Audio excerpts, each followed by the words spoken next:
Bapak Khairul Anam, CGP Angkatan 11 SD Negeri 1 Kediri, Kabupaten Malang. Baik, saya di sini sebagai pembawa acara akan menjelaskan runtutan acara pada pagi hari ini. Yang pertama adalah pembukaan, yang kedua menyanyikan lagu Indonesia Raya, ketiga pemaparan dari CGP Khairul Anam SPD, yang keempat menyanyikan lagu Bagi Negeri, dan terakhir penutup. Baik, agar acara pada pagi hari ini dapat berjalan dengan lancar, marilah kita berdoa dulu. Berdoa mulai.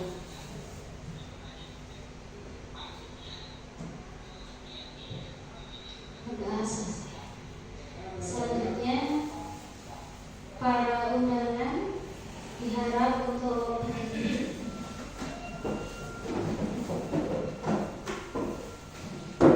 Marilah kita menyanyikan lagu Indonesia Raya.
Selanjutnya adalah kegiatan pemaparan diseminasi budaya positif oleh Bapak Khairul Anam.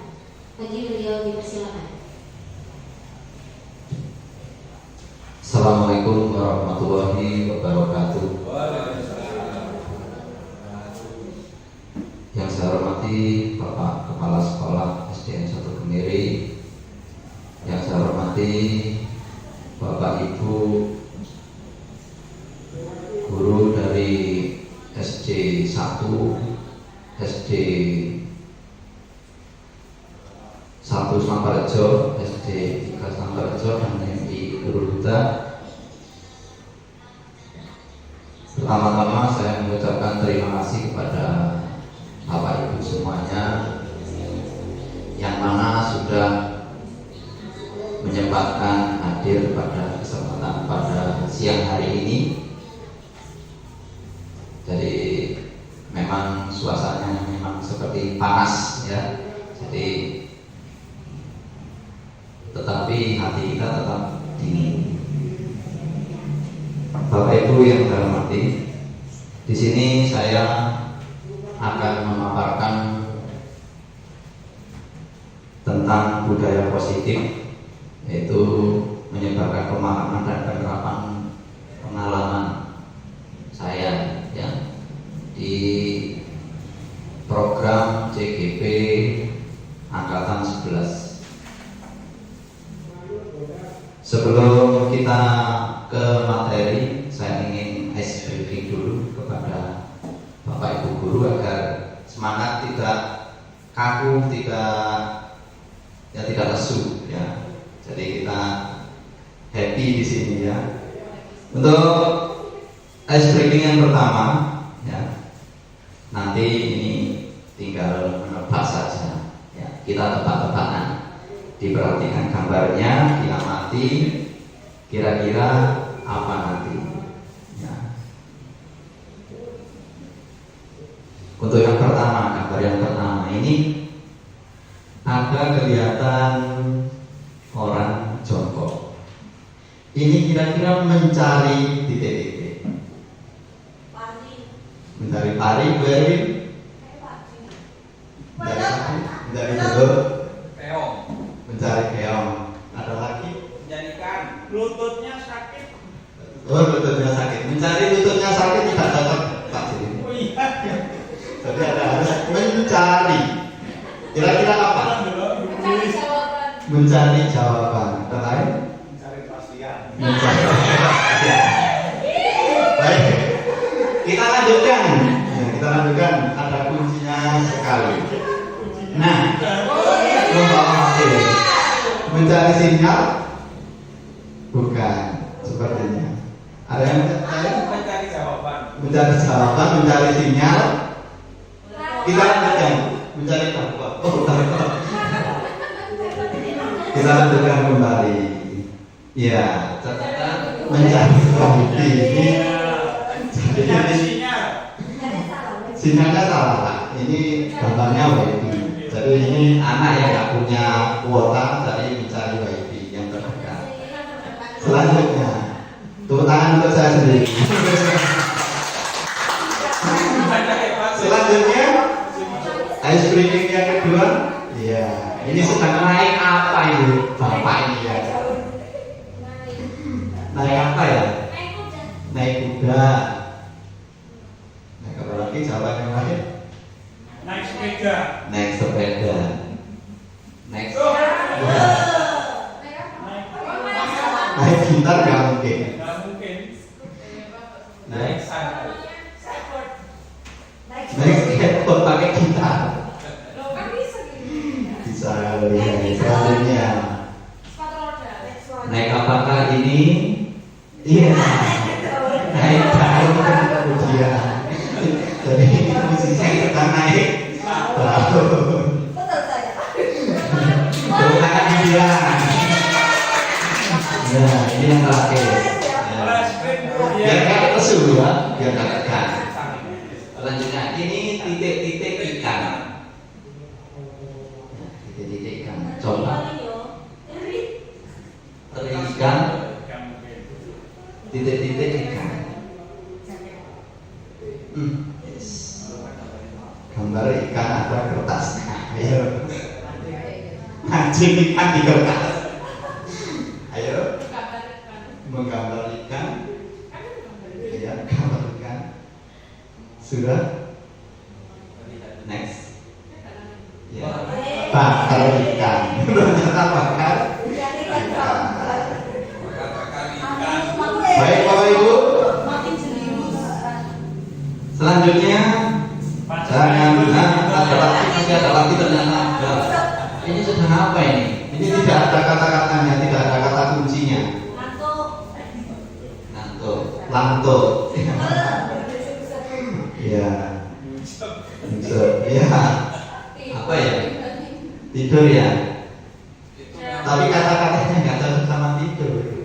Itu mengambil barang. Mengambil barang. Iya, ini meraih mimpi ternyata. Jadi, ya, ya kita sebagai guru ini, sebagai guru kita harus punya mimpi yang tinggi untuk menciptakan mimpi itu ke dalam kenyataan. Baik Bapak Ibu, saya ingin tanya pada Bapak Ibu semuanya. Ini budaya positif. Tadi undangannya budaya positif. Budaya positif menurut Bapak Ibu kira-kira apa ya? Budaya positif, arti dari budaya positif. Monggo Bapak Ibu.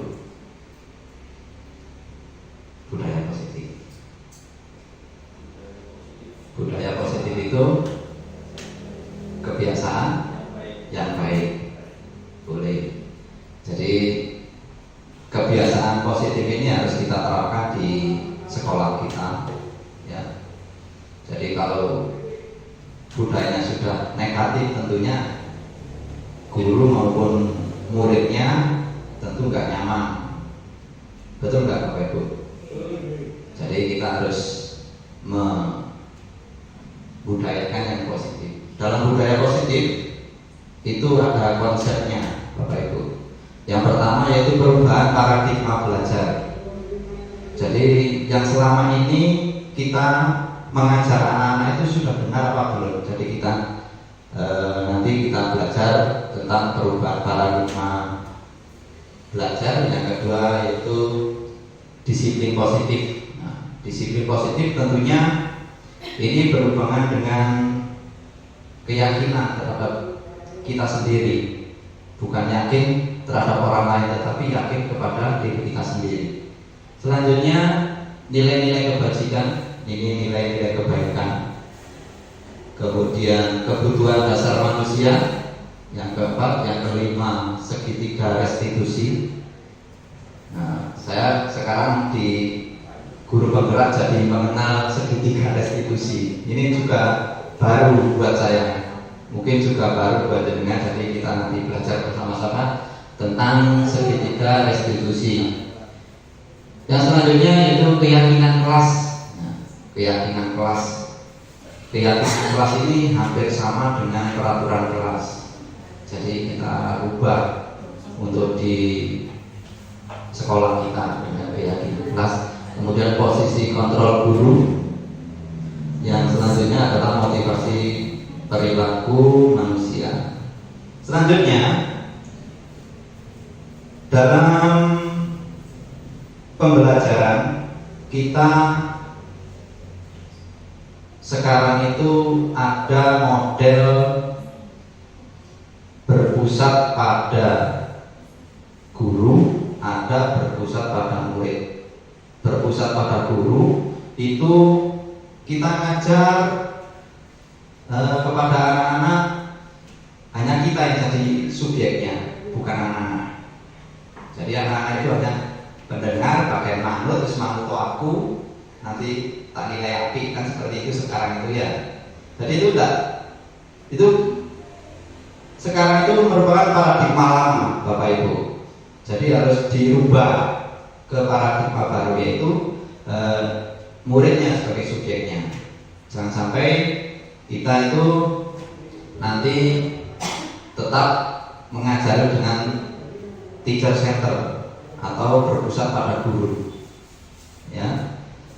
Jadi pembelajaran dengan paradigma baru ini, pembelajaran dengan paradigma baru merupakan pembelajaran yang dirancang berdasarkan prinsip pembelajaran berdiferensiasi. Berdiferensiasi ini berkelompok sesuai dengan bakat dan minatnya, sehingga para peserta didik belajar sesuai kebutuhannya berdasarkan tahap perkembangan sesuai teori psikologi modern untuk mewujudkan profil pelajar Pancasila. Nah, profil pelajar Pancasila itu apa saja isinya? Ya. Jadi kita sebagai guru itu harus punya tujuan. Tujuannya untuk mewujudkan pelajar ini sebagai pelajar Pancasila yang bagaimana? Yang pertama yaitu beriman dan bertakwa kepada Tuhan Yang Maha Esa dan berakhlak mulia. Jadi kita harus punya satu ini. Jadi anak-anak itu harus punya akhlak yang baik dengan cara pembiasaan yang bagus. Biasanya kalau Muslim sholat duha, ngaji, itu ya. Apalagi di Kabupaten Malang sekarang ini ada program SPN, Sekolah Plus Ngaji, itu juga diterapkan. Tujuannya apa ya? Itu tadi membentuk pelajar yang berpancasila. Yang kedua yaitu berkebinekaan global. Sekarang itu zamannya zaman global, Bapak Ibu. Jadi kalau tidak mengerti IT, tentunya juga akan berpengaruh terhadap anak-anak. Ya, muridnya sudah pandai main HP, main komputer, main laptop, ya, tetapi kita ketinggalan zaman. Jadi kita sebagai guru harus pandai-pandai untuk menggali potensi diri sendiri untuk itu tadi berwawasan global. Selanjutnya, pelajar Pancasila yang diharapkan yang kedua, yang ketiga itu bergotong royong. Nah, bergotong royong ini kita di sekolah ini tidak sendiri Bapak Ibu. Jadi ada murid, ada wali murid, ada komite sekolah, yang mana kita harus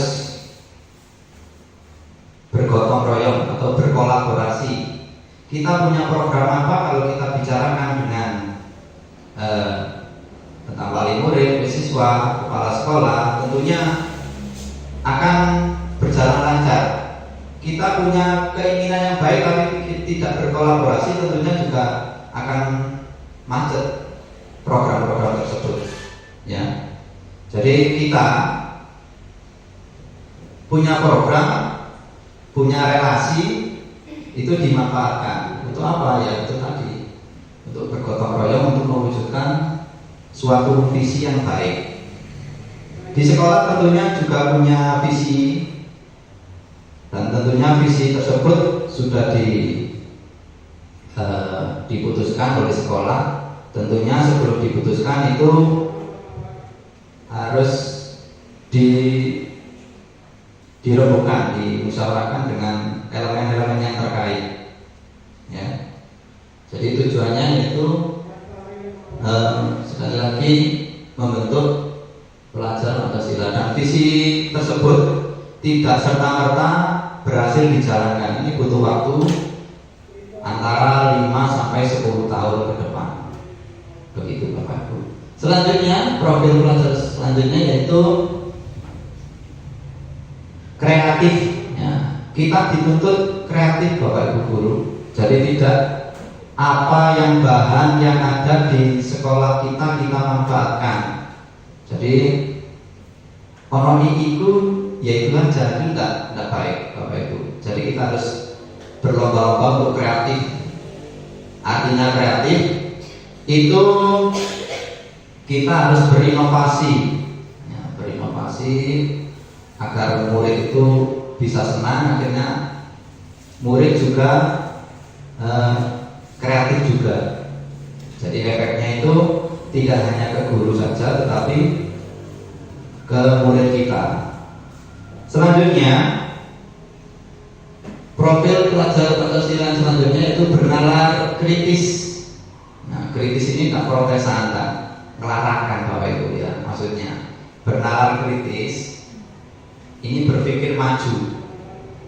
Jadi pikiran itu harus tidak boleh dibelenggu dengan keadaan.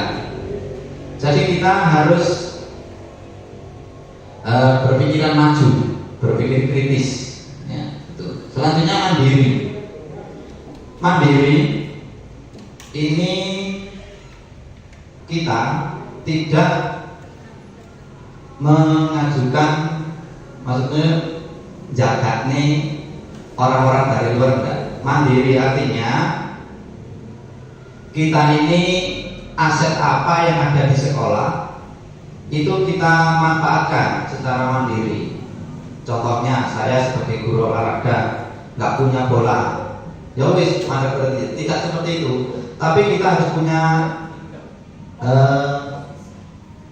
kreatif, ya, secara mandiri. Kita buat bola dengan anak-anak, ya, kita membuat bola dengan kertas, itu juga termasuk kita belajar mandiri, Bapak Ibu.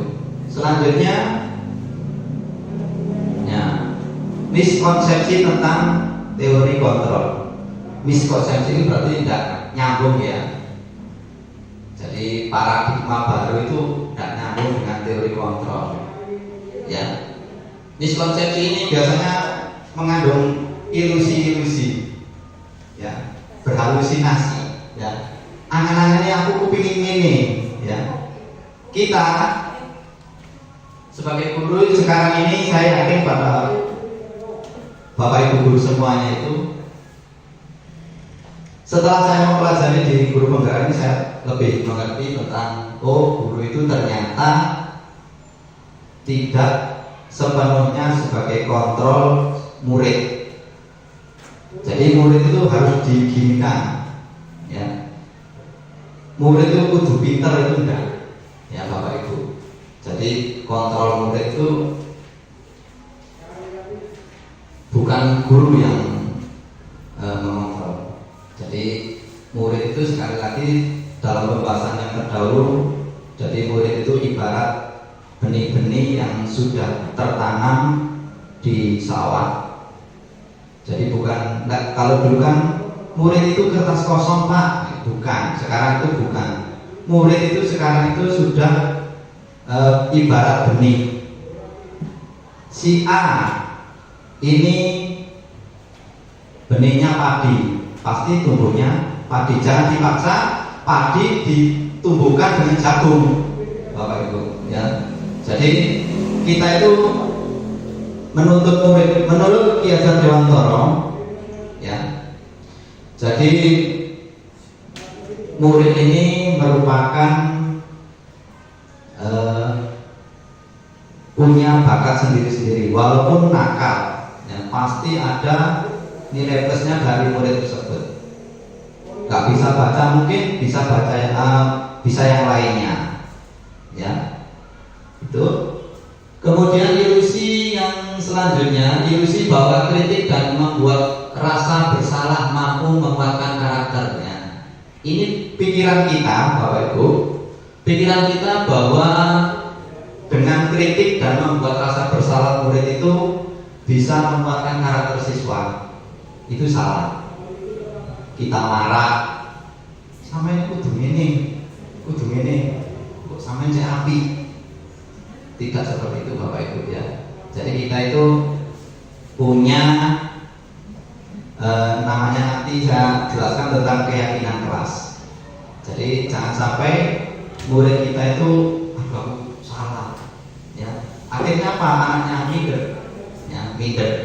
Selanjutnya yaitu ilusi bahwa orang dewasa berhak memaksa. Nah, guru ini kan di sekolah paling tua di antara muridnya, ya.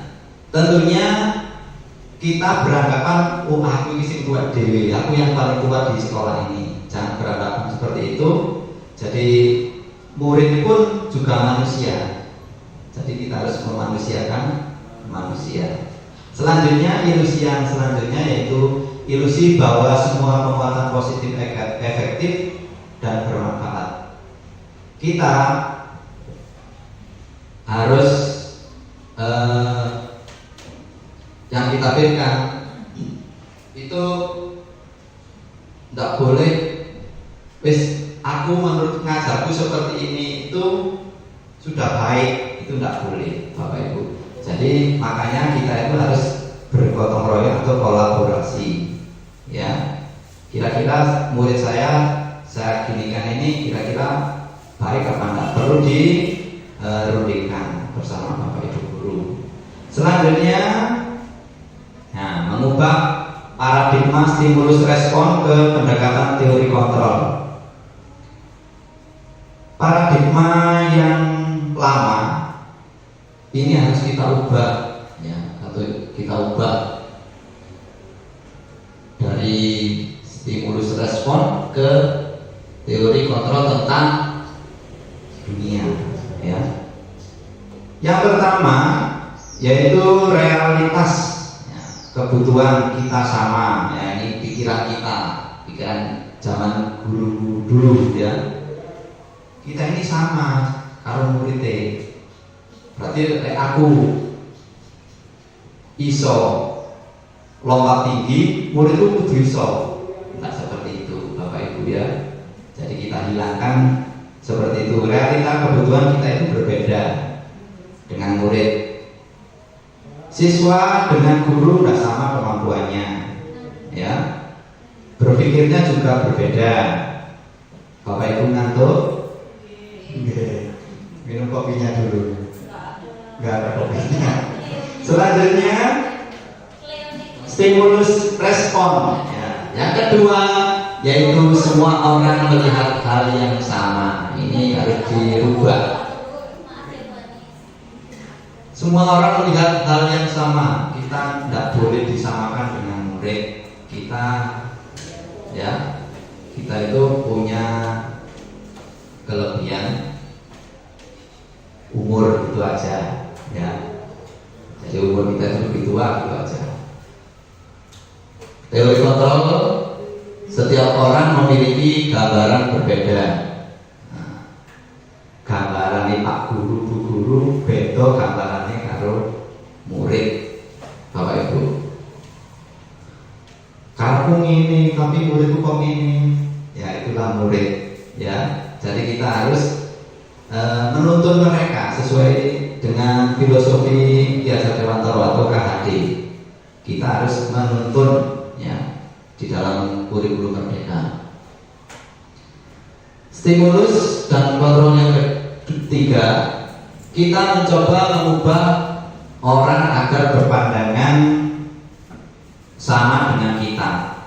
Nah, murid kita itu lari ini banter Pak Anto, ya Pak Anto, lari ini lambat, kita itu sing cepat. Ayo itu tidak, ya. Boleh menyemangati tapi tidak boleh kecewa. Okay. Ada guru kelas pinter matematika, muridnya orang 11 matematika, ya. Kita itu nggak bisa masa sampai nanti didorong oleh gak iso ya. Itu nggak boleh Bapak Ibu, ya. Karena murid kita juga manusia. Ya. Selanjutnya, perilaku buruk dilihat sebagai suatu kesalahan. Nah, perilaku buruk murid yang mana di SD kita contohnya mungkin ya, bukan mitin ya. Ya, mitin ini perilakunya buruk, gambarnya gerutan ya, contohnya ya. Itu di sisi lain tentunya si anak yang suka berkelahi itu punya bakat yang lain, ya. Jadi jangan Bapak Ibu itu, ya kita sebagai guru kita hanya meluruskan saja, ya, dengan pendekatan, tidak langsung menghukum, ya, tidak langsung menghukum kepada anak tersebut. Semua perilaku memiliki tujuan, ya.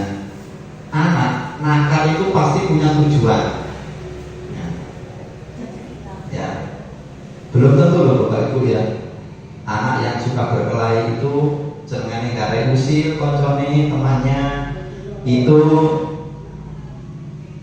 perilakunya itu punya tujuan pastinya, ya. Didengarkan alasan anak itu. Jadi kalau nakal, kenapa sih kamu kok nakal, ya, seperti itu. Jadi jangan serta-merta di makan mentah-mentah, ya. Tentunya anak itu punya alasan, ya. Walaupun alasannya nggak logis buat kita, tapi mereka itu punya alasan yang tepat bagi mereka. Selanjutnya, orang lain bisa mengontrol saya, ya. Nah, ini apalagi di SD, ya, di MI itu jika murid dibandingkan dengan gurunya bisa dikontrol, loh mengapa murid saya nggak bisa saya kontrol, ya, itu pemahaman yang salah.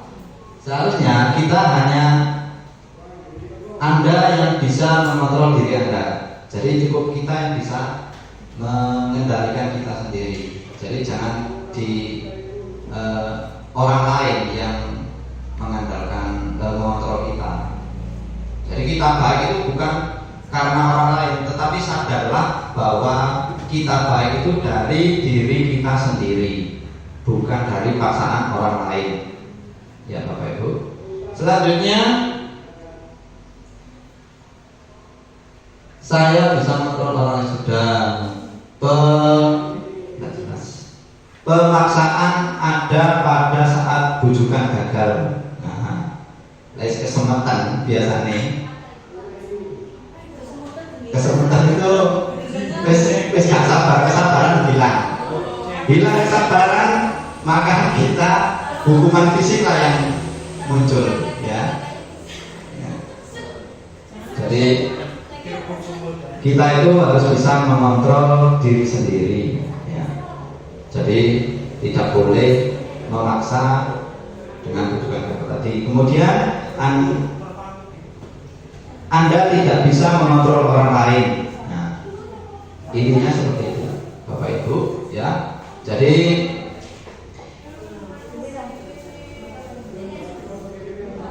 kita sebagai guru tidak bisa mengontrol teman kita atau murid kita, ya. Jadi kita itu sebelum mengontrol orang lain, kita kontrol diri kita sendiri. Nah itu. Selanjutnya, pemaksaan ada pada saat bujukan gagal. Ya. Ini sudah. Kolaborasi dan konsensus menciptakan pilihan-pilihan baru. Jadi kita harus berkolaborasi dengan guru-guru yang lain, ya, untuk menciptakan terobosan-terobosan bagaimana cara mengatasi kasus atau masalah yang ada di sekolah. Jadi kita nggak bisa berdiri sendiri di sekolah ini, nggak bisa. Jadi kita itu punya teman, kita manfaatkan temannya. Kemudian model berpikir menang atau kalah. Nah ini biasanya guru kelas saya sentil. Untuk guru kelas ini biasanya ada menang ada kalah dengan guru. Contohnya kok Pak itu, ya tahu lah. Dari apa? Ya dari perankingan itu sudah salah, ya. Jadi perankingan itu sudah salah menurut KHD, filosofi KHD. Jadi tak perlu ranking 1 sopo akhirnya kan timbul aku sing menang, aku sing kalah, akhirnya sing kalah minder, aras-arasan belajar seperti itu, ya. Kemudian kita harus berpikir kepada anak-anak itu kita menang dan menang. Artinya kamu bisa dengan yang lain seperti itu. Kamu nggak bisa ini tentunya punya kelebihan yang lain. Itu. Selanjutnya kita akan membahas tentang disiplin positif. Apa sih disiplin positif itu? Disiplin menurut Bapak Ibu apa? Disiplin itu apa? Pasis. Disiplin itu apa Pasis? Apa toko isu mulai sore? Apa disiplin Bapak Ibu? Pak Sirin? Kewajiban yang harus kita laksanakan, disiplin. Jadi versinya disiplin itu macam-macam. Mungkin ada yang lain. Disiplin itu apa? Datang sesuatu itu sesuai ekspektasi. Taat pada peraturan, tertib. Apalagi? Bu Anis? Apa disiplin? Tepat waktu. Oke. Jadi disiplin, ya, kita sendiri ini disiplin positif. Nah, disiplin itu berasal dari disiplina, yang artinya belajar, Bapak Ibu. Belajar. Disiplin mengacu pada disiplin diri yang memiliki tanggung jawab terhadap apa yang dilakukannya berdasarkan nilai-nilai yang diyakini. Jadi nilai-nilai pada diri saya itu apa sih? Ya. Jadi kita terapkan akhirnya menimbulkan disiplin bagi kita sendiri, tapi tidak untuk orang lain. Selanjutnya, disiplin positif merupakan salah satu cara penerapan disiplin yang bertujuan untuk menumbuhkan kesadaran serta memberdayakan peserta didik tanpa imbalan penghargaan, reward, ancaman atau hukuman. Jadi disiplin di sekolah kita punya program anak tidak boleh terlambat, ya.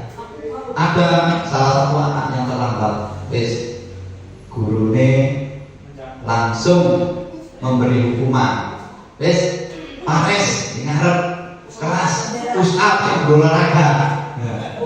Ya. Ya, itu ya. Itu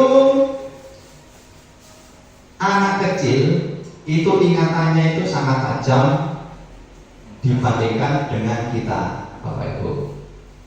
Disiplin yang seperti itu sangat membuat anak itu akan terngiang-ngiang apa yang dilakukan oleh gurunya. Oh, makanya aku kalau ke masyarakat, Pak Iru biar tahu, ya, mesti ini. Ya, Pak Sis biar aku tahu di daerah, entah itu baik, entah itu jelek, pasti ada, Bapak Ibu ya. Jadi untuk mendisiplinkan positif ini tidak perlu diberi iming-iming ya, juga jangan beri hukuman. Loh, contohnya iming-iming apa? Contohnya saya kemarin di kelas 6 ya, Budi saya itu pokoknya Jualan kayak es krim. bukan perkemahan ya. Akhirnya nagih sampai saya tidak bisa melaksanakan. Itu pun akan jadi pikiran sampai dewasa. Jadi jangan sampai kita janji-janji kepada anak. Itu tidak boleh. Ya. Halo Bapak Ibu. Ya, jadi kita nggak boleh memberi imbalan dengan iming-iming imbalan. Pokoknya ben sampai juara 1 ben tak jangan telepon. Ya itu saya sendiri ya. Tetapi setelah berjalannya waktu saya mengikuti guru gerak ini, saya mengerti oh ternyata imbalan itu juga membuat anak itu tidak baik. Jadi itu motivasi dari luar ya. Jadi motivasi dari luar. Kemudian ancaman atau hukuman. Anak itu ada anak ya di sekolah kita itu ada anaknya yang rajin betul ya, rajin betul, hormat betul, tetapi apa yang dilakukan itu tidak ikhlas ternyata ya. Ternyata dia itu takut hukuman, takut ancaman dari bapak ibu guru. Itu juga tidak boleh dilakukan ya, hukuman itu harus mendidik. Aku wedi. Akhirnya dia itu kalau sudah dewasa akhirnya kadang maaf ini ada yang siswa yang dendam terhadap gurunya, sakit hati sama gurunya ya, trauma betul Pak Sirin ya itu. Nah ini yang benar. Sebagai pendidik tujuan kita adalah menciptakan peserta didik yang memiliki disiplin diri sehingga mereka berperilaku mengacu kepada nilai-nilai kebajikan universal dan memiliki motivasi intrinsik dalam perubahan perilaku ke arah yang lebih baik. Jadi murid dengan kita itu sama-sama manusia. Sekali lagi ya, mereka itu bukan robot Bapak Ibu. Kita harus memotivasi kepada siswa kita agar mempunyai motivasi dari diri sendiri, bukan dari peraturan yang kita buat. Peraturan kelas 15 menit sebelum pelajaran dimulai sudah harus datang. Nah, itu kan kencang. Akhirnya dia takut. Ya. Hasilnya apik, tapi nggak tahu nanti hatinya seperti apa dia.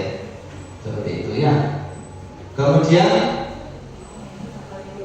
motivasi intrinsik ini motivasi dari diri kita sendiri, keyakinan kita sebagai guru. Juga kita harus punya motivasi dari diri kita sendiri, harus ikhlas. Jangan sampai kita itu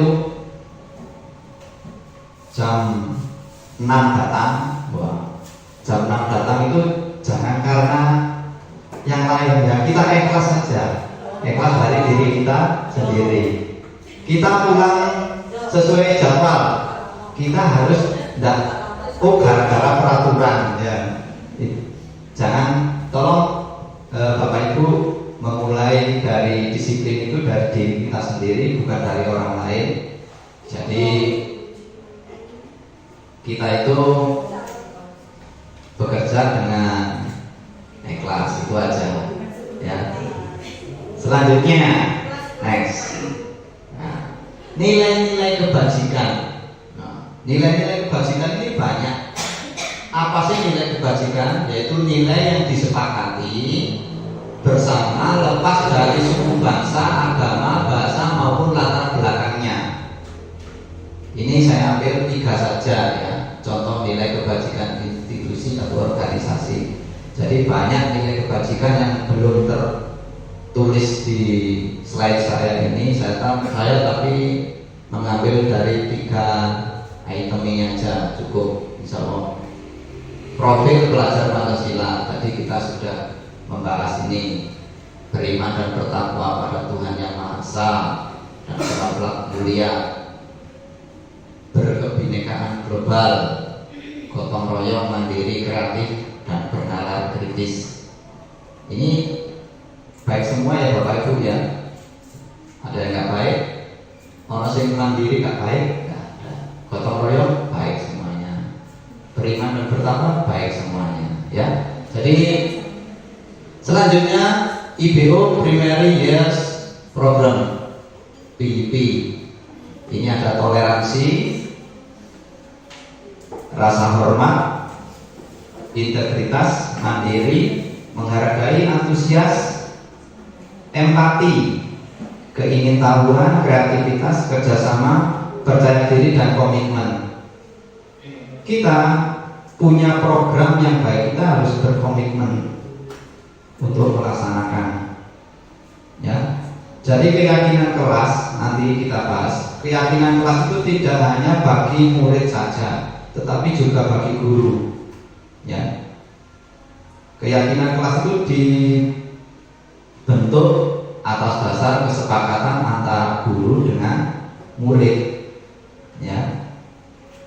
Jadi umpamanya tadi yang datang tepat waktu tadi, muridnya benar, wis datang tepat waktu, tapi gurunya tidak tepat waktu. Ini juga jadi pergunjingan di antara murid-murid, ya seperti itu. Kemudian kreativitas, contohnya lagi kreativitas, murid-muridnya kreatif, tapi gurunya pasif, ya seperti itu. Aku pengen kelasku ini Pak, tapi gurunya tidak mampu mengikuti muridnya, itu juga enggak baik. Begitu juga dengan sesama guru atau guru dengan kepala sekolah atau sebaliknya. Kita harus bisa mengimbangi, Bapak Ibu. Jadi di mana kita saling mengimbangi, kita saling belajar dengan teman, dengan pimpinan atau pimpinan dengan bawahan, itu kita harus saling berkolaborasi. Atau apa sih kelebihan saya dan kekurangan saya? Di kelebihan saya akan tularkan kepada teman, kepada pimpinan saya, atau kekurangannya saya minta bantuan dari teman saya ya. Selanjutnya keterampilan hidup atau life skill, dapat dipercaya. Dapat dipercaya tentunya itu tadi berhubungan dengan komitmen, Bapak Ibu. Komitmen, kita punya komitmen, dan komitmen itu dilaksanakan secara konsekuen ya.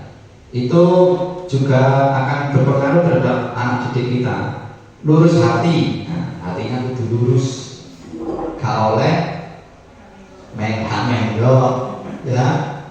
Aku pengen siliane ya. Jangan seperti itu. Pendengar yang aktif, kita jangan, kita punya kelemahan, kita punya kekurangan, tetapi teman kita ini berusaha membenarkan, begini loh Bu caranya, kita jangan sakit hati ya. Justru kita itu kita dengarkan, kita laksanakan agar kita ini bisa jadi baik. Seperti itu. Tidak merendahkan orang lain. Jadi kalau tidak ada antara jomplang ya, antara pimpinan, maaf Bapak Ibu yang jadi kepala sekolah, jadi kita tidak punya memandang rendah kepada bawahan kita, ya. Bawahan kita itu juga punya hati, punya naluri, ya. Jadi merendahkan orang lain tidak boleh. Kemudian memberikan yang terbaik dari diri. Berikan kemampuan kepada sekolah kita, tempat bekerja kita ini dengan yang terbaik. Ya, jangan setengah-setengah, Bapak Ibu. Jadi kemampuan saya di sekolah harus saya kembangkan kepada rekan-rekan sejawat. Tuh. Selanjutnya kebutuhan dasar manusia. Nah, kita sebagai manusia tentunya punya kebutuhan, punya keinginan. Kebutuhan dasar manusia adalah segala sesuatu yang kita lakukan untuk mendapatkan apa yang kita inginkan. Seluruh tindakan yang kita lakukan memiliki tujuan tertentu dan semua usaha terbaik yang kita lakukan adalah dalam rangka agar kebutuhan dasar kita terpenuhi dengan baik. Bapak Ibu bekerja kepingin uang, betul? Punya cita-cita, pengen maju tentunya. Aku ben tais bayar aku akeh kate tuku Pajero. Wah, contohnya seperti itu. Punya keinginan, kebutuhan ya itu wajar. Memang kita itu manusia, beda dengan kebutuhan hewan. Hewan pokoknya waret turu, boleh aneh waret turu sudah selesai. Tetapi kita manusia diberi sapiring sing kurang, ya betul, betul. Hawa nafsu. Kita itu memang manusia. Break dulu, ada. Monggo minumnya diminum dulu.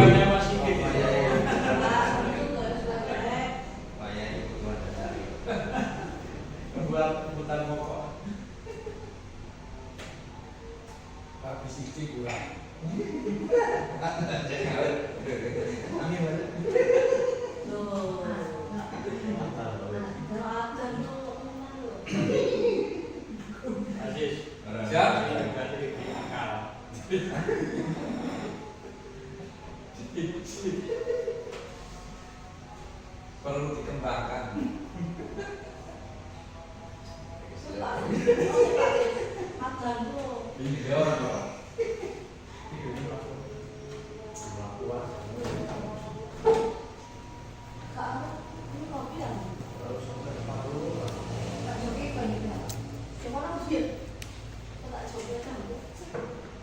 Jadi lama dengan yang baru itu beda jauh. Tetapi kalau meninjau dari anak didik, kita kalah dengan karakter. Iya. Betul. Kalau dulu itu bukan intinya supaya belajarnya keras. Kalau sekarang bebas dalam artian bebas mendidik. Tetapi ada Pak. Ya, tidak perlu pintar. Kalau kita nanti hasilnya Baik, tapi itu tadi Pak, iya, betul. Itu psikologi. Tapi masih aku dulu masih sudah iya mau bekas tapi aku tak kerja. Karena motivasi. Iya lah. Saya sampai di Brunei aku pengalaman saya dulu ya waktu saya di SD, saya tidak bisa matematika. ini Dari sana. Betul itu Pak. Nggak bisa kerjakan tugas, aja dengan bisa menulis. Baik, saya lanjutkan. Jadi kebutuhan dasar manusia ini kira-kira apa saja? Ayo Bapak Ibu, kebutuhan ini dasar dari manusia manusia itu apa saja? Contohnya aman, apalagi kebutuhan manusia itu yang kita butuhkan, pasangan, kebutuhan tempat tinggal, makan, sandang pangan, papan tercukupi kan.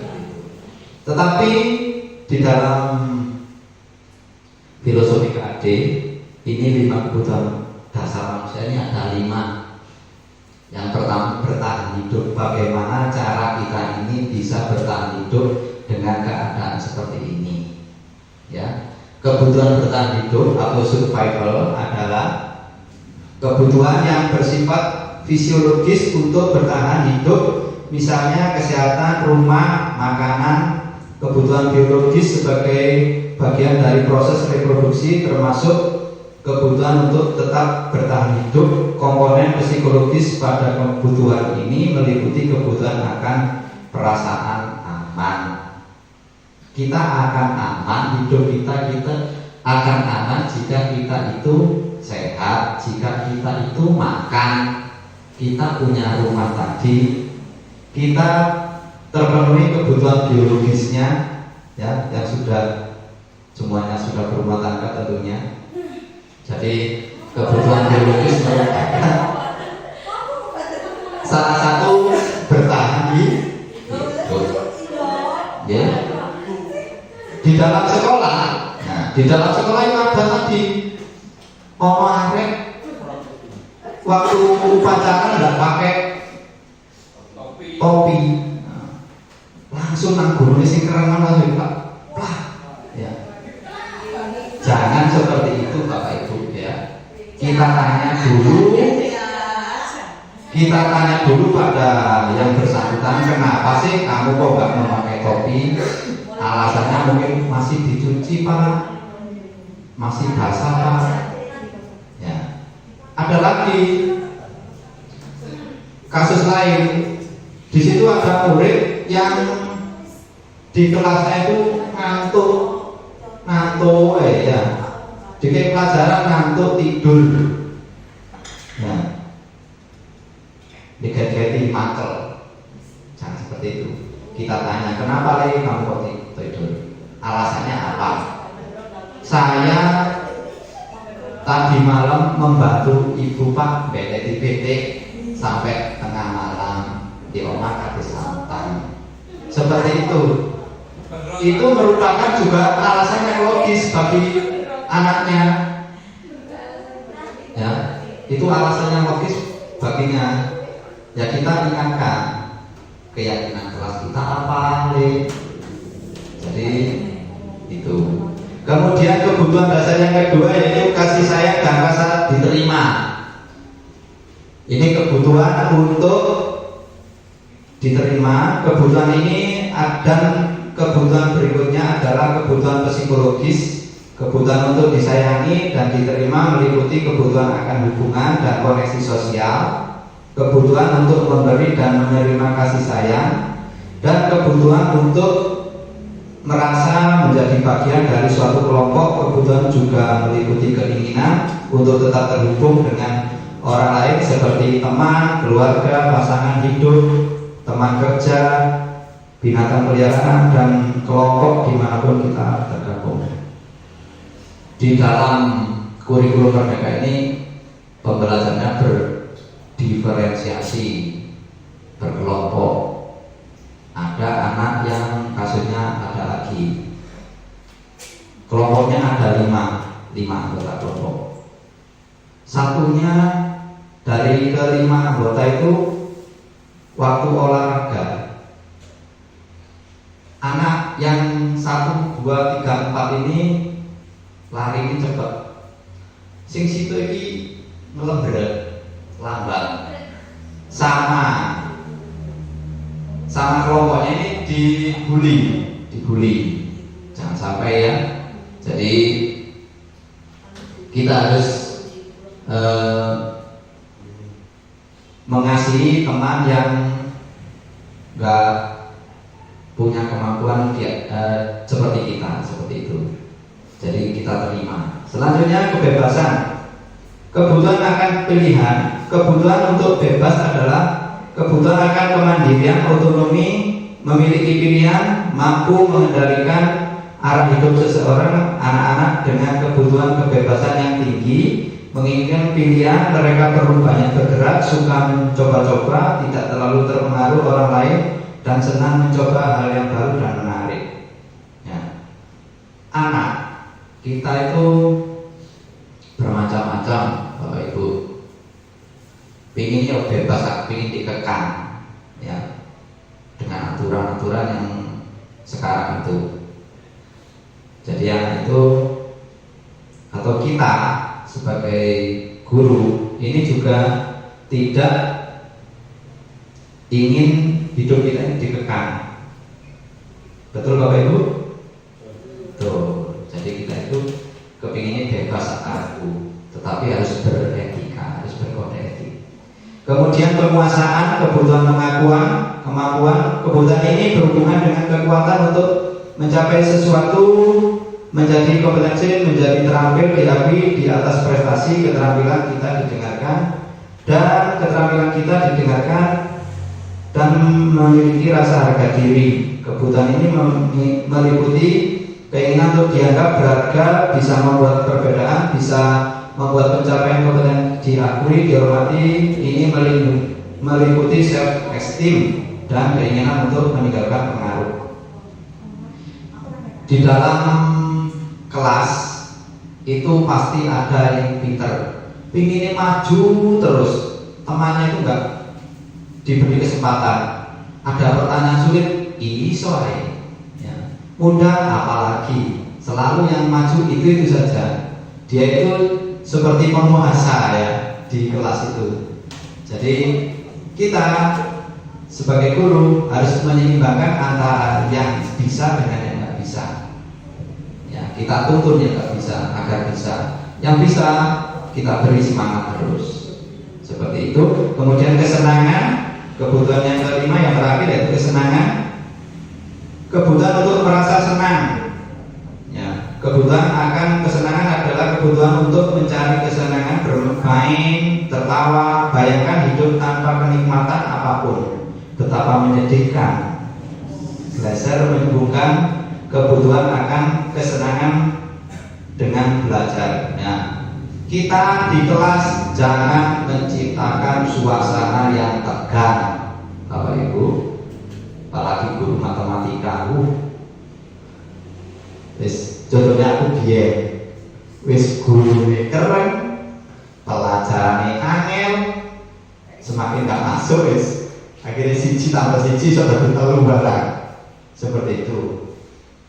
Jadi kita harus menciptakan suasana di kelas itu menyenangkan, buat happy anak-anak di kelas, jangan sampai kita itu tegang. Ada sekarang itu istilah bermain sambil belajar, ya. Main olahraga, kembali olahraga. Olahraga itu contohnya tapak gunung, pantok ya Pak Pasis ya. Tapak gunung itu ada angkanya. Untuk kelas 1, setelah 1 ke berapa? Kedua, di situ ada tapak gunung. Ada angkanya 1, 2, 3, 4, 5. Ya.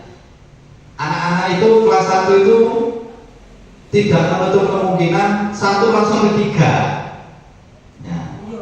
Jadi belajar mengurutkan angka itu dengan tapak gunung itu kan juga menyenangkan bagi mereka. Jadi belajar dengan bermain. Selanjutnya, nah, motivasi perilaku manusia. Kita ini bisa jadi baik karena 2 hal. Bisa motivasi dari eksternal, bisa motivasi dari internal. Motivasi eksternal apa saja? Yang pertama, untuk menghindari ketidaknyamanan atau hukuman. Saya sertifikasi, saya harus datang tepat waktu agar TPP saya utuh, ya, itu merupakan motivasi eksternal, motivasi dari luar karena aturan orang lain, ya, tidak ikhlas kembali lagi itu. Eksternal yang kedua, motivasi eksternal yang kedua yaitu untuk mendapatkan imbalan penghargaan dari orang lain. Nah, aku leka pinter gak oleh es krim, ya. Jadi saya harusnya aku lek pinter berarti mungkin aku jadi dokter lah, itu motivasi internal, intrinsik, ya. Untuk menjadi orang mereka inginkan dan menghargai diri sendiri dengan nilai-nilai yang mereka percaya. Nah, ini yang kita tumbuhkan, motivasi internal murid. Contoh nih, motivasi internal tentang keyakinan kelas kebersihan. Contoh nih, ya, kebersihan kita angkat di keyakinan kelas kita, keyakinan antara guru dan murid. Kita tahu bahwa kebersihan kelas itu tanggung jawab kita bersama. Tetapi di situ ada petugas piketnya, ya. Jadi kita tanamkan kepada anak-anak, pada diri kita, jika ruangan tidak bersih, maka belajar akan sulit konsentrasi, ya. Itu selalu contohnya. Orang meneh, nah ini sing Pak Guru, Bu Guru sing helman. Saya membuat keyakinan. Kira-kira Bapak Ibu guru jenengan ke Malang pakai helm itu wedi apa kira-kira? Wedi ditilang, apa meneh? Wedi karo jatuh dan bocor. Ya. Safety. Wedi polisi. Ya. Ya. Jadi ada beberapa alasan saya menggunakan helm karena saya takut ditilang. Nah, padahal kalau kita yakin itu masalah keselamatan diri kita, bukan keselamatan orang lain, tetapi diri kita sendiri. Kenapa sih aturan ini, keselamatan ini perlu? Ya, untuk diri kita sendiri kita yakin dulu. Oh iya, aku gak helman, aku boleh jatuh, berarti saya akan luka dengan tidak pakai helm. Tapi kalau pakai helm, insya Allah diminimalisir, ya. Itu ya, contohnya motivasi internal. Selanjutnya, nah ini ada video Bapak Ibu, disimak nanti, coba dipilih, ya, coba dipilih. Kira-kira ini nanti hukuman. Jadi ada 3 soal Bapak Ibu, nanti dijawab. Itu nanti pilihannya ada hukuman, ada konsekuensi, ada restitusi. Mari kita dengarkan video berikut ini.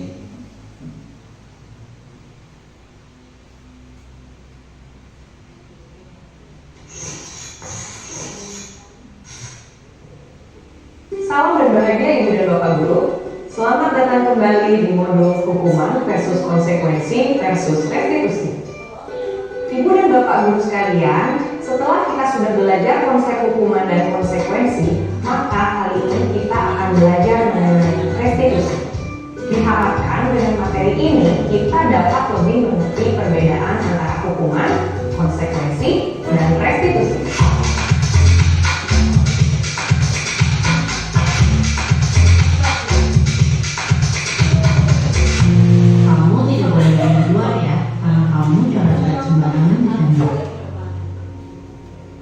Tadi pagi aku terlambat 20 menit, maka aku harus 20 menit lagi untuk pulang.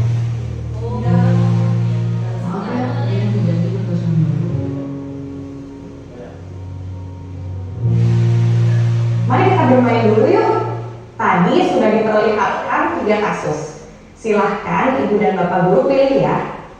Kasus mana yang merupakan konsekuensi, hukuman, dan restitusi. Kalau mau menyiapkan pensil dan kertas juga boleh, dicatat ya. Bagaimana Ibu dan Bapak Guru? Apakah sudah ditentukan? Jawabannya disimpan dulu ya. Sebelum belajar restitusi, ada baiknya kita mengingat kembali alasan dibalik tindakan manusia agar memudahkan kita untuk melakukan proses restitusi. Pernahkah terpikir oleh Ibu dan Bapak Guru jika ada murid melakukan pelanggaran di sekolah tanpa kita menghakimi dulu nih, kira-kira kenapa ya mereka melakukan hal tersebut? Pada modul restitusi yang lalu, kita sudah belajar mengenai 5 kebutuhan dasar manusia yang diungkapkan oleh Dr. William Glasser. Apakah Ibu dan Bapak Guru ingat? Ada kebutuhan dasar bertahan hidup, cinta dan kasih sayang, penguasaan, kebebasan, dan kesenangan. Setiap tindakan yang kita lakukan merupakan upaya kita untuk memenuhi salah satu kebutuhan dasar yang tadi disebutkan. Dalam upaya tersebut, kita menggunakan berbagai cara. Bisa dengan cara yang positif, bisa juga cara yang negatif, seperti melanggar peraturan. Dengan kata lain, manusia dapat melakukan kesalahan agar bisa memenuhi kebutuhan dasarnya. Hal ini juga bisa terjadi pada murid kita. Yuk kita coba untuk lebih mengerti lagi. Sebenarnya kebutuhan dasar apa sih yang mereka ingin penuhi?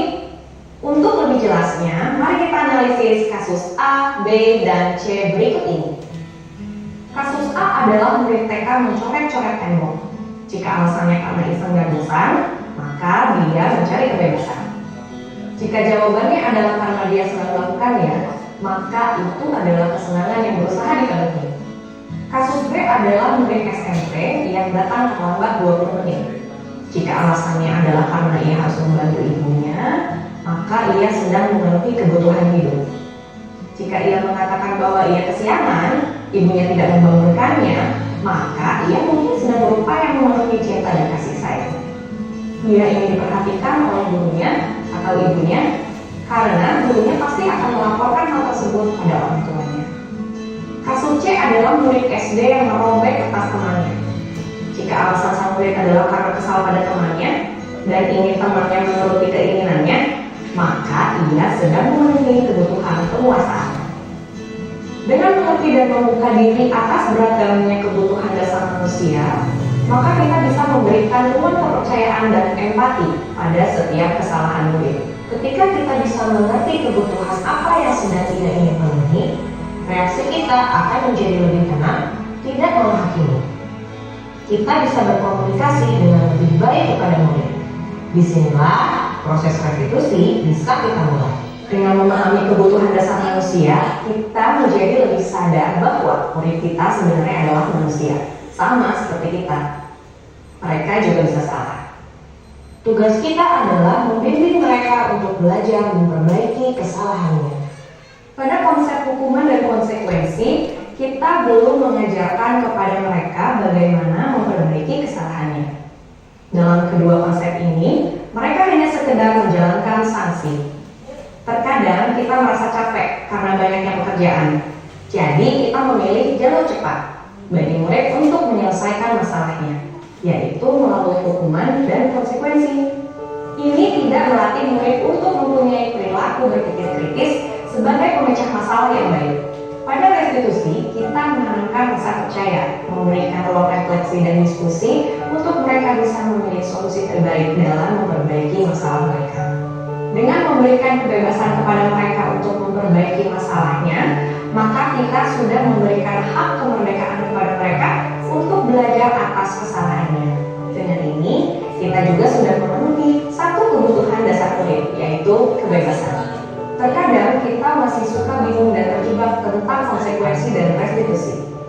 Kita suka menyebut setiap solusi yang keluar dari ide murid itu sendiri. Hal itu merupakan restitusi. Kita perlu lihat lagi, apakah solusi itu mempunyai korelasi logis untuk memperbaiki masalahnya, atau mereka hanya sekedar menjalani konsekuensi. Mari kita kembali melihat kasus A, B, dan C yang Ibu dan Bapak Guru sudah kategorikan. Kita akan lebih jelas melihat perbedaan antara hukuman, konsekuensi, dan restitusi. Pada kasus A, murid mencoret-coret tembok lalu tidak boleh mengikuti sesi bermain. Mari kita analisis. Adakah korelasi yang logis antara mencoret tembok dengan tidak dapat sesi bermain? Lalu bagaimana dengan tembok yang kotor? Siapa yang membersihkan? Pada kasus ini, murid hanya menerima hukuman atas tindakan pelanggarannya. Untuk jenjang PAUD, ini bisa membuat murid menjadi trauma, takut, dan mungkin saja jadi benci pada gurunya. Dia akan menganggap sekolah tidak menyenangkan karena sesi bermain telah direnggut darinya. Karena terkadang mereka belum mengerti apakah tindakannya salah atau benar. Mungkin dia di rumah boleh mencoret tembok. Kita perlu berikan waktu dan pengertian lebih kepada mereka untuk memaknai tindakannya benar atau salah. Pada kasus B, murid datang terlambat lalu dia memilih untuk tinggal sesuai jumlah waktu keterlambatannya. Jika tidak ada proses diskusi tentang mengapa dia terlambat dan bagaimana dia bisa mengatasinya agar besok bisa tepat waktu, maka ini adalah bentuk konsekuensi.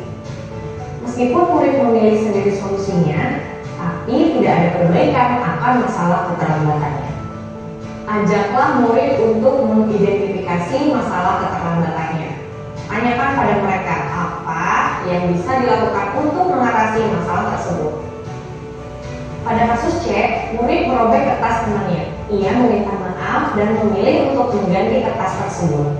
Dengan meminta maaf, maka ia sudah mengerti bahwa ia berbuat salah. Tentu kita harus pastikan bahwa meminta maaf memang pilihannya, bukan karena paksaan orang lain.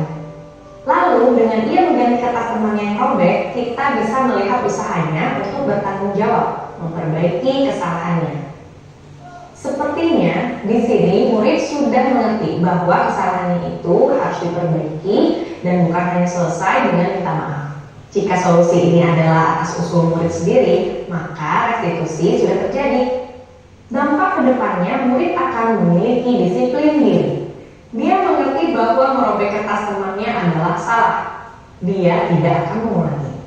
Bukan karena dia takut atau mau hadiah dari gurunya, tapi karena dia tahu ini adalah hal yang benar untuk dilakukan. Bagaimana Ibu dan Bapak Guru? Apakah jawabannya benar semua? Jika belum, tidak perlu khawatir, karena dalam memahami dan menerapkan restitusi, prosesnya memakan waktu yang tidak sebentar. Teruslah berusaha membuka diri untuk melihat perspektif lain dari kasus pelanggaran murid, yaitu dengan mengerti dulu kebutuhan dasar manusia. Ini akan sangat membantu. Meskipun prosesnya terlihat panjang atau mungkin kita juga bingung bagaimana dan dari mana memulainya, tetapi restitusi mempunyai dampak positif yang panjang bagi perkembangan murid. Lalu, apa saja ya tantangan dan bagaimana cara kita memulai restitusi di kelas? Kita akan bahas pada materi selanjutnya ya. Ibu dan Bapak Guru sekalian, sekian materi restitusi untuk saat ini. Sebelum kita benar-benar mengakhiri, yuk kita berefleksi sebentar. Silakan diingat-ingat kembali satu bentuk tindakan pelanggaran murid yang pernah kita hadapi. Bagaimana cara Ibu dan Bapak Guru dalam membantu murid menyelesaikan masalahnya? Apakah saat itu kita sudah memberikan kesempatan untuk murid bisa melakukan restitusi? Jika belum, apa yang harus diperbaiki agar proses restitusi dapat kita terapkan? Dari mana kita bisa memulainya? Selamat belajar Ibu dan Bapak Guru. Tetap semangat ya. Salam bahagia Ibu dan Bapak Guru hebat.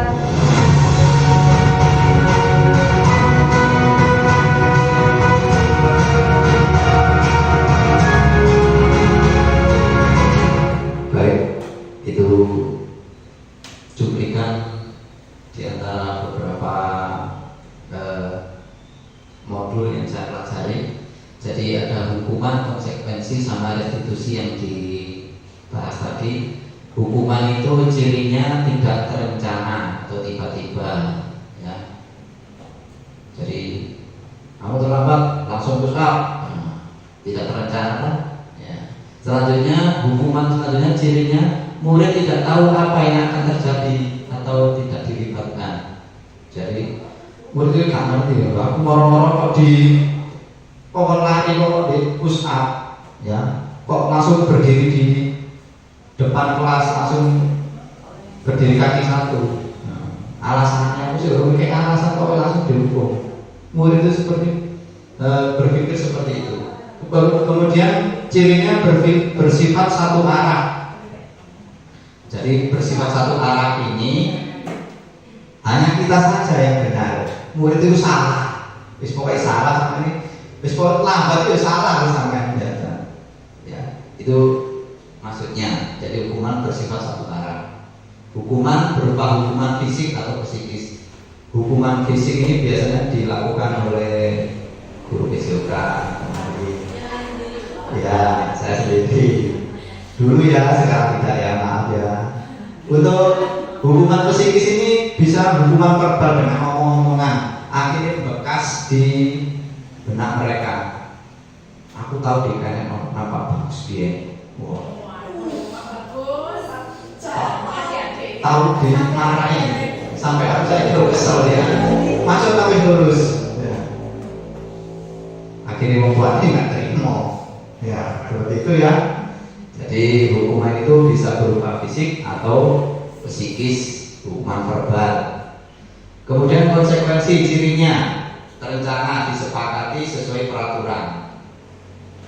Jadi sampean gak gawe kopi pas upacara minggu ngarep kudu ngadeg.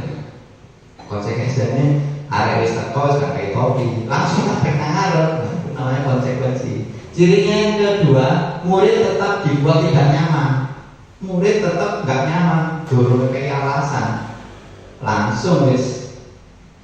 Padahal kopi ini di koma masih dicuci, ya, sama ibu. Ya. Kemudian konsekuensi sikap guru selalu memonitor murid.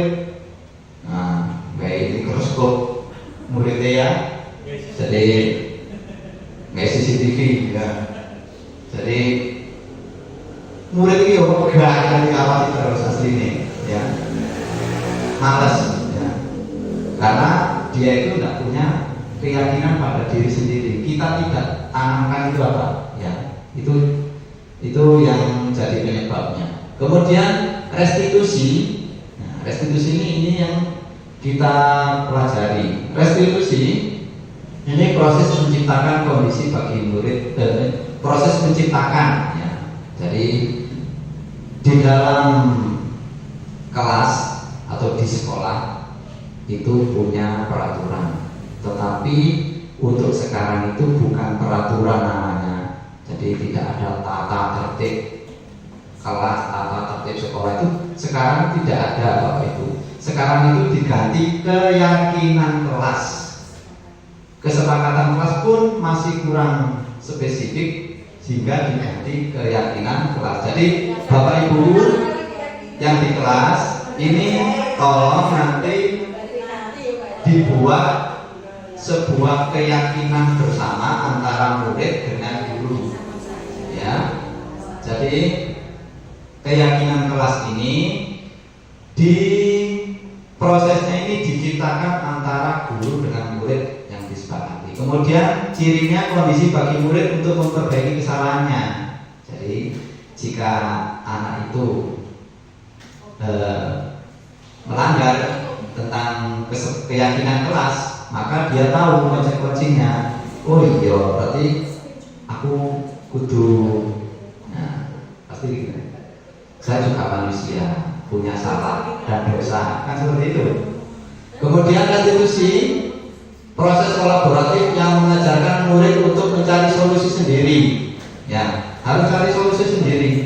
Kemarin saya sudah mempraktekkan kepada murid saya, ya, kepada murid saya. Nanti saya tayangkan bagaimana restitusi itu saya lakukan kepada anak saya, maksudnya anak didik saya di sini.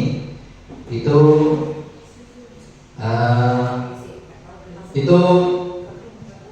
juga gitu, dia punya konsekuensinya sendiri, punya alasan kenapa saya seperti itu, punya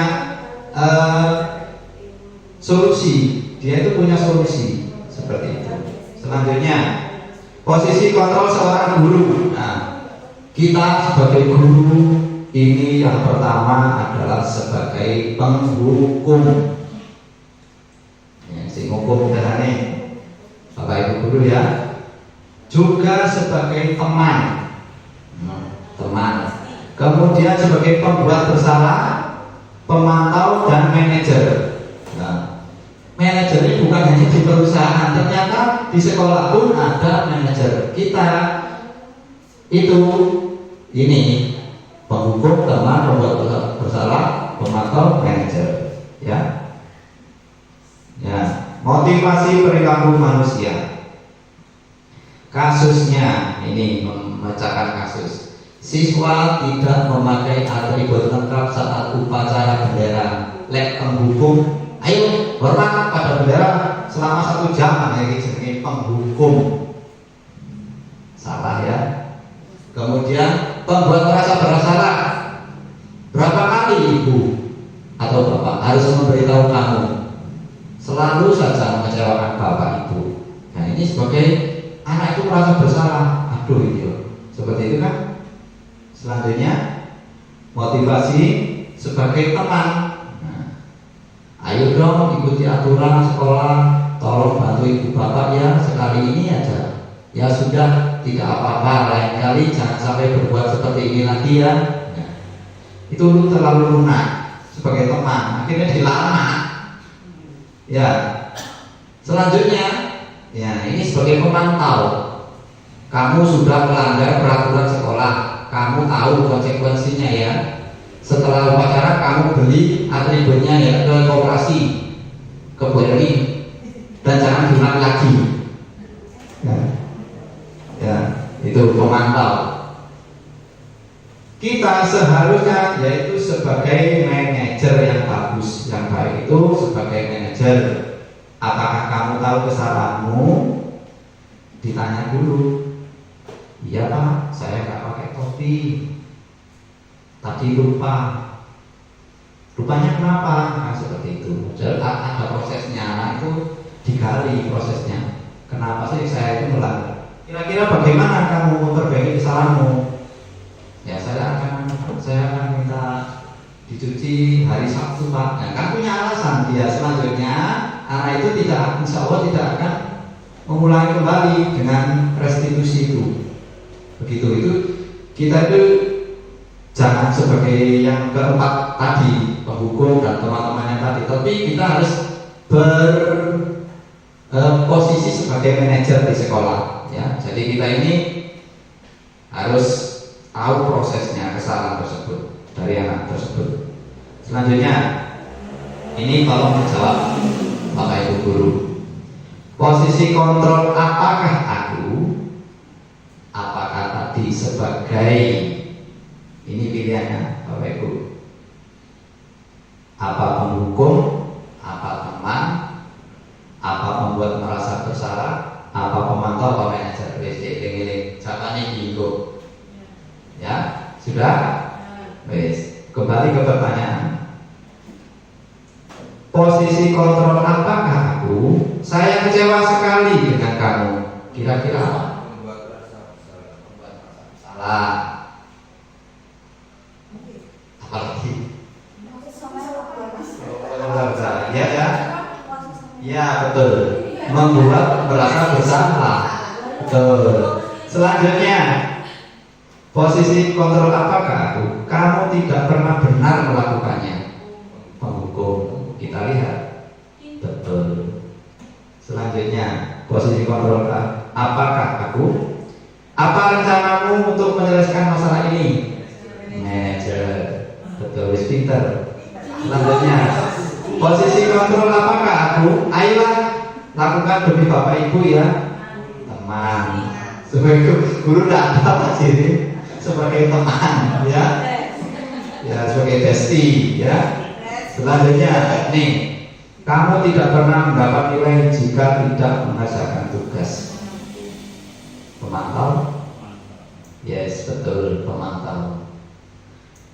Dari kelima posisi kontrol tersebut, itu kita akan menciptakan namanya keyakinan kelas. Keyakinan kelas itu didasarkan atas peraturan yang ada di kelas dan harus rumuskan dalam ini keyakinan kelas. Mengapa keyakinan kelas? Mengapa bukan peraturan kelas? Ini pertanyaannya. Kenapa sekarang kok bukan peraturan kelas? Peraturan sekolah. Kenapa kok sekarang itu keyakinan kelas? Jadi keyakinan kelas ini, ya, ini bersifat abstrak. Jadi antara murid dan guru ini berdiskusi. Ya, di sini ada ibu guru sama murid-muridnya. Ini berdiskusi membuat keyakinan kelas. Isinya berupa pernyataan universal, dibuat dalam pernyataan positif. Sedikit saja agar mudah diingat, guys, gak usah bertele-tele. Titik itu dilakoni sik, ya. Kemudian sesuai dengan kondisi kelas dan sekolah sehingga mudah diterapkan. Nah, contoh nih, benek wae pelajaran TK kudu bawa laptop. Apakah semua murid punya laptop? Kan seperti itu. Jadi harus memperhatikan aset yang ada di sekolah. Aset itu bukan hanya di dalam sekolah, tetapi aset itu bisa di luar sekolah. Kabeh bawa susunya lek susu sapi, paham ya? Melek. Kabeh bawa susu sapi. Apakah semua itu anaknya peternak? Walaupun di Kemiri lah mayoritasnya orang Kemiri ini peternak, kan tidak, ya toh? Jadi harus disesuaikan dengan kondisinya. Tidak dipukul rata kabeh, kudu sak pinter kabeh, kan? Seperti itu. Jadi punyamu apa ya, seperti itu ya. Kemudian semua warga sekolah, warga kelas dilibatkan saat membuat keyakinan kelas. Jangan sampai antara murid dan guru saja, tetapi orang tuanya juga harus tahu. Disosialisasikan pas waktu rapat, Bapak Ibu. Ini saya dengan anak jenengan punya keyakinan kelas, saya punya aturan. Ya, ini harus sosialisasikan dengan orang tuanya biar tahu. Oh iya, nanti nilai upacara itu Senin ya. Iya Bu. Makanya saya kita cuci ini di Sabtu, Minggu garing, seperti itu kan? Ya, jadi harus tahu peraturan yang ada di sekolah atau keyakinan kelas. Itu kalau disosialisasikan. Kemudian segitiga restitusi. Apa sih segitiga restitusi itu? Yaitu suatu proses dialog yang dijalankan oleh guru agar dapat menghasilkan murid yang mandiri dan bertanggung jawab. Ini yang kita idam-idamkan. Tahapan segitiga restitusi yaitu validasi tindakan yang salah. Ini ya. Jadi yang pertama itu menstabilkan identitas. Ya. Saya lanjutkan lagi. Nah, menstabilkan identitas ini contoh yang diucapkan sebagai guru, berbuat salah itu hal yang manusiawi, ya. Tidak ada manusia yang sempurna. Itu membuat renyuh anak-anak. Bapak Ibu juga pernah salah, ya, dan sebagainya itu, dan teman-teman itu ya. Langsung next. Validasi tindakan yang salah. Nah, contoh ucapannya sebagai guru. Kamu bisa saja kan melakukan hal yang lebih buruk, tapi kamu tidak melakukannya kan? Ya. Kamu pasti punya alasan mengapa melakukannya. Apa yang penting bagi kamu? Ya, jadi kita baca. Ya, apa kamu bisa melakukannya dengan baik besok lagi? Ya. Selanjutnya, menanyakan keyakinan kelas. Nah, sebelum menghukum, tidak menghukum ya. Kita itu manajer, maaf. Kita harus tanya pada si murid, kamu tahu kan keyakinan kelas yang kita sepakati? Pasti dia tahu Pak, dan seperti itu. Kan sudah diyakini, di dalam kelas sudah dibentuk. Itu. Selanjutnya ini contohnya saya. Ini kasusnya, ini anak kelas ada itu kelas 5. Arek pinter tapi dicoteki ya sampai si Agung waktu itu ya. Jadi saya restitusi perjalanannya seperti ini videonya ya.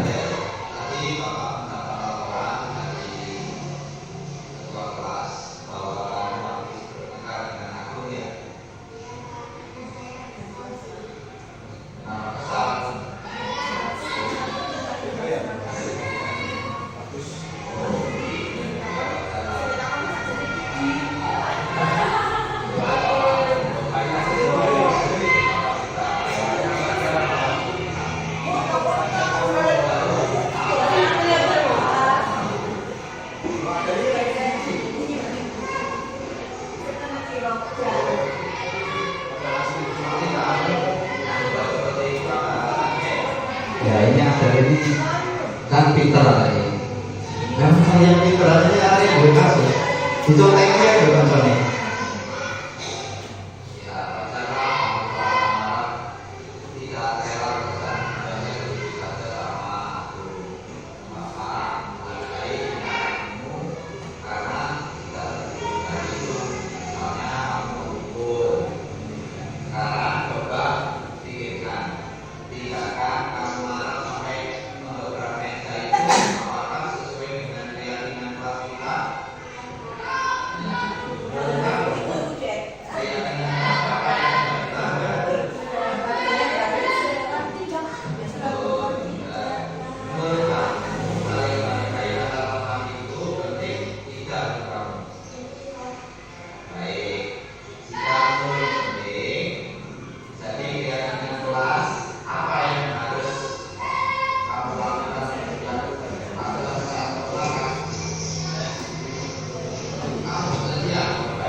Ya, dari situ sudah cukup. Ya, jadi si Adel ini punya masalah di dirinya. Salah yopo, ya memang gebrak meja gara-gara pekerjaannya dicontekin sama si Agung. Selanjutnya penutup, ya, kita sambil penutup. Dalam penerapan program disiplin positif, hendaknya guru memiliki standar kepribadian. Nah, bagaimana jika tidak pribadinya nggak baik dari diri kita, ya. Kemudian profesional dan sosial yang baik, di mana guru mampu merefleksikan dirinya dengan dalam posisi kontrol saat ini, bagaimana perjalanan dirinya sebagai amo, sebagai manajer yang menuntut murid-muridnya menjadi insan yang mandiri, merdeka, dan bertanggung jawab. Ini standar pendidikan nasional. Jadi Bapak Ibu, kita sebagai pendidik, ini kesimpulannya itu kita dituntut sebagai manajer, sebagai amo, nuntun murid. Jadi di antara kelebihan dan kekurangan, di antara kekurangan pasti ada kelebihan dari murid kita, ya. Kita tidak bisa menginginkan murid saya itu seperti ini, nggak bisa, karena murid ini punya sekali lagi ibarat padi tadi, wis ada wis calon pari, ben gedenya tadi pari. Kita inginkan jagung ya nggak bisa, ya, karena itu sudah dari kodratnya, yaitu kodrat alamnya, ya. Itu saja. Terima kasih. Selanjutnya kita menyanyikan lagu Pagi Negeri. Bapak Ibu mohon berdiri. Oh, ada tanggapan? Oh, kalau ada tanggapan mau sebelumnya tutup.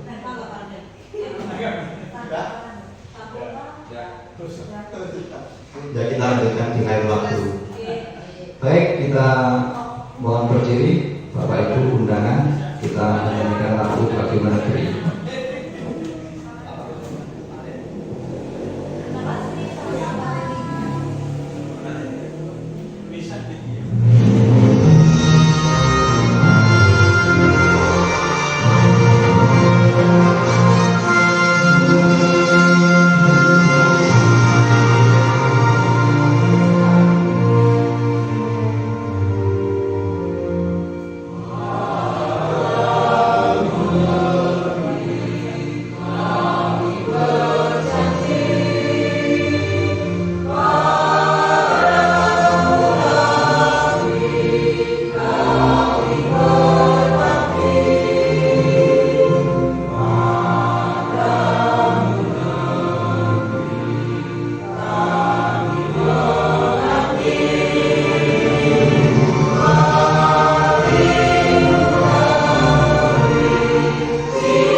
Kurang dimohon duduk kembali. Terima kasih. Saya akhiri kegiatan pada siang hari ini. Kita ucapkan alhamdulillahirabbil alamin. Selesai.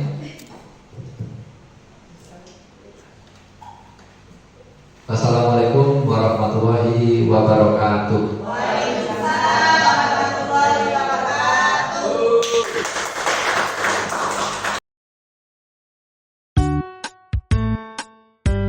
Assalamualaikum warahmatullahi wabarakatuh. Waalaikumsalam warahmatullahi wabarakatuh. Pada hari ini kita akan membuat keyakinan kelas. Keyakinan kelas itu sama halnya seperti peraturan Kelas. Tetapi perbedaannya untuk peraturan kelas itu ada kata-kata tidak boleh dan jangan. Contohnya kalau peraturan itu contohnya jangan buang sampah sembarangan, tidak boleh mencontek. Ya. Tetapi untuk keyakinan kelas itu kata-katanya itu yang positif, tidak ada kata tidak dan jangan. Ya, contohnya kalau tidak membuang sampah sembarangan berarti itu kebersihan. Terus kalau tidak terlambat berarti belajar lebih semangat. Pokoknya jangan ada kata-kata jangan dan tidak. Habis ini silakan anak-anak menulis satu keyakinan kelas untuk kelas kita. Ya, yang harus disepakati antara guru dengan murid. Silakan ditulis.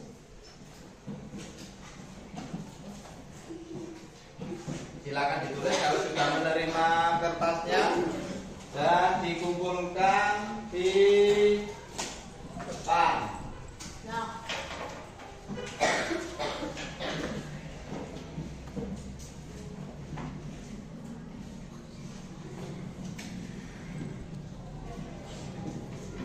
Silakan kalau sudah dikumpulkan ke depan.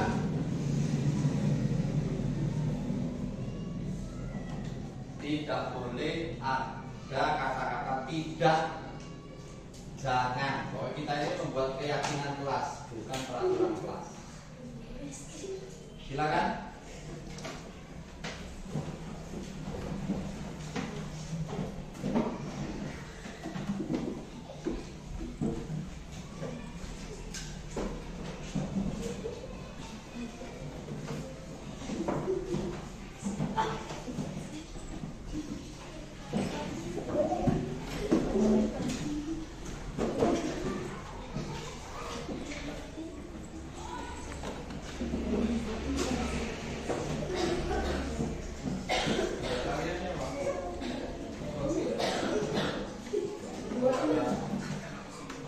Ayo. Sudah, kok ono jangan nih? Ya, berarti saya salah ngerti. Sudah ya. Sekarang saya akan menulis.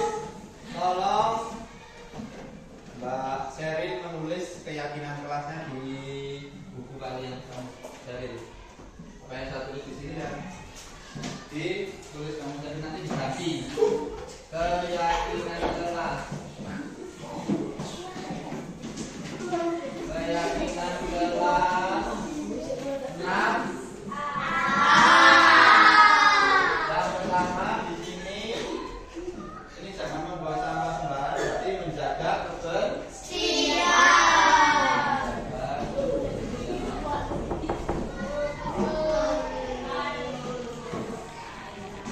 Yang kedua sama menghargai teman. Menghargai teman. Selanjutnya apa? Selalu bersatu berarti menghormati orang lain. Menghormati orang lain. Ditulis Mas Sherin.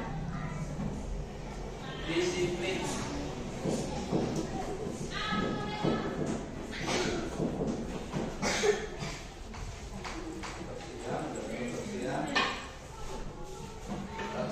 belajar, rajin belajar.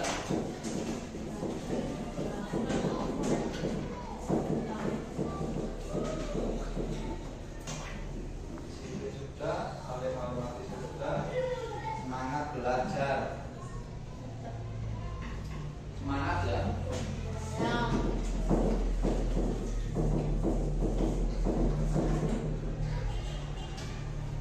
Jujur nggak ada. Jujur.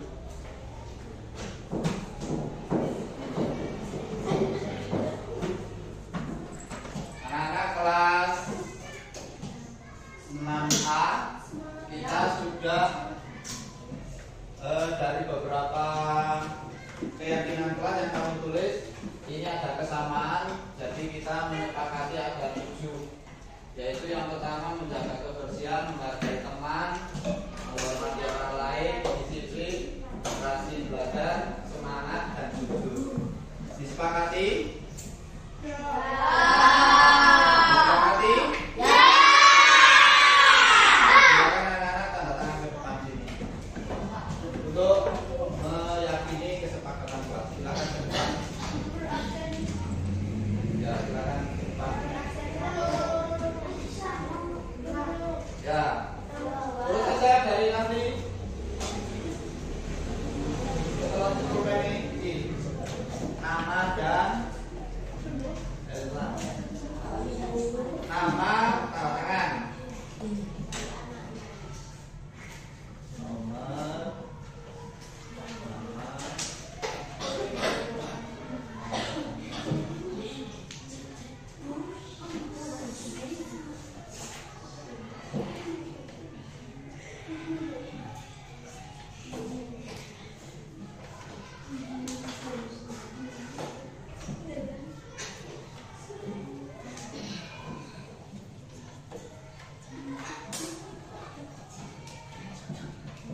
nama, ya terus.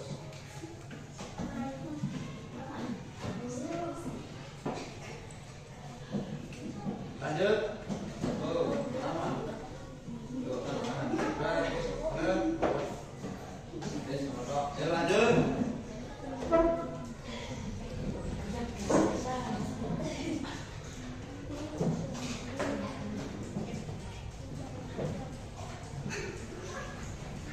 Lanjut. Ayo, selamat. Terus belakangnya.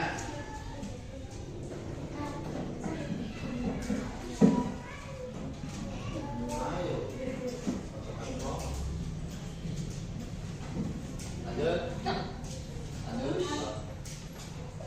Ayo tanda tangannya.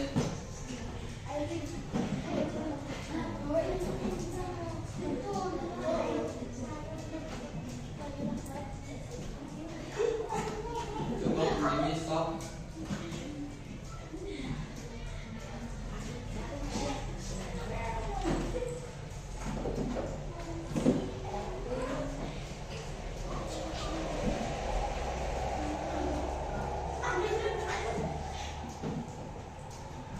Apa yang dulu?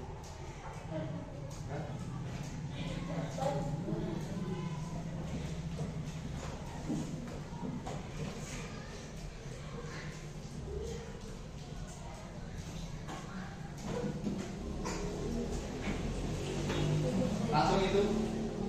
Sini. Terakhir.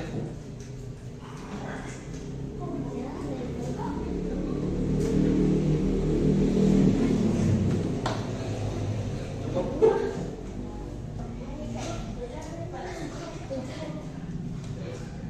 Sudah.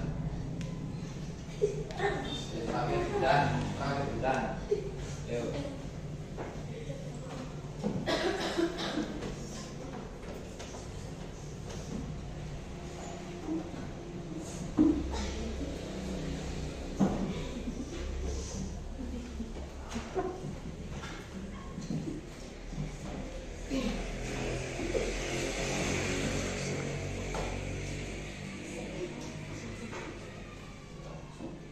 Sudah dilanjutkan ini. Anak-anak, dilanjutkan belum? Anak-anak, kita sudah membuat keyakinan kelas. Semoga keyakinan kelas ini dapat kita laksanakan setiap hari. Tepuk tangan untuk kelas 6A.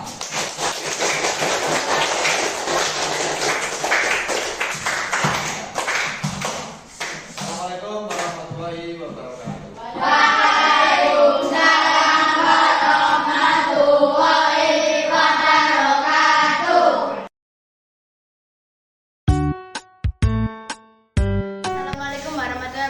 Perkenalkan, nama saya Ayunda Syarif Febriani dari kelas 6A. Assalamualaikum warahmatullahi wabarakatuh. Perkenalkan, nama saya Iqbal Maulana dari kelas 6A. Assalamualaikum warahmatullahi wabarakatuh. Perkenalkan, nama saya Sakinah Ismiroja dari kelas 6A. Assalamualaikum warahmatullahi wabarakatuh. Perkenalkan, nama saya Rina Silvinia dari kelas 6A. Assalamualaikum warahmatullahi wabarakatuh. Perkenalkan, nama saya Bapak Iqbal Zakaria dari kelas 6A.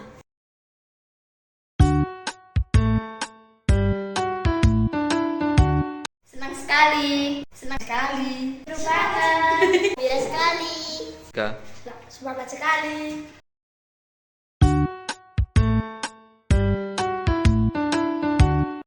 Sangat penting. Penting sekali. Penting sekali. Penting sekali. Sangat penting.